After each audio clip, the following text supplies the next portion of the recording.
તમને દાળ ભાત ભાવે છે ને તો તમે દુનિયાનું સૌથી સ્માર્ટ અને બેસ્ટ કોમ્બિનેશન ખાઈ રહ્યા છો. કઈ રીતે, ચલો સમજાવું. તો સૌથી પહેલી વાત તો આપણા શરીરને 9 એટલે કે 9 એસેન્શિયલ અમાઇનો એસિડની જરૂર હોય છે. હવે ચોખામાં મિથાઇનિન નામનું અમાઇનો એસિડ હોય છે, પરંતુ લાઇસિન ઓછી માત્રામાં હોય છે, જ્યારે દાળમાં લાઇસિન નામનું અમાઇનો એસિડ ભરપૂર માત્રામાં હોય છે. અને જ્યારે આ બંને મળે ને ત્યારે પ્રોટીનની ક્વોલિટી પણ સુધરે છે અને પ્રોફાઇલ પણ કમ્પ્લીટ થઈ જાય છે. હવે બીજું, ભાતમાંથી શરીરને તાત્કાલિક જ એનર્જી મળે છે, જ્યારે દાળમાં પ્રોટીન અને ફાઈબર વધુ માત્રામાં હોય છે, જે પેટને લાંબા સમય સુધી ભરેલું રાખે છે.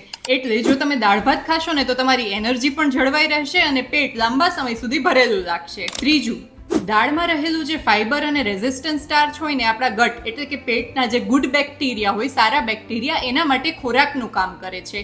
એટલે દાળ ભાત ગટ ફ્રેન્ડલી કોમ્બિનેશન પણ છે. અને એમાં પણ જો તમે દાળ ભાતની સાથે શાકભાજી, સલાડ કે દહીં છાશ ખાઈ લો એટલે તમારું એક બેલેન્સ્ડ મીલ બની જાય છે. તો દાળ ભાત એ આપણા ઘરોમાં ખવાતી માત્ર પરંપરા નથી, એની પાછળ ન્યુટ્રિશનનું એક સાયન્સ પણ રહેલું છે. હવે આ રીલ જલ્દીથી તમારા બધા જ મિત્રો અને ફેમિલી મેમ્બર્સને શેર કરી દો જેને દાળ ભાત સૌથી પ્રિય છે. અને હા, અમારા પેજ યોગા કૃતિને ફોલો કરવાનું ના ભૂલતા.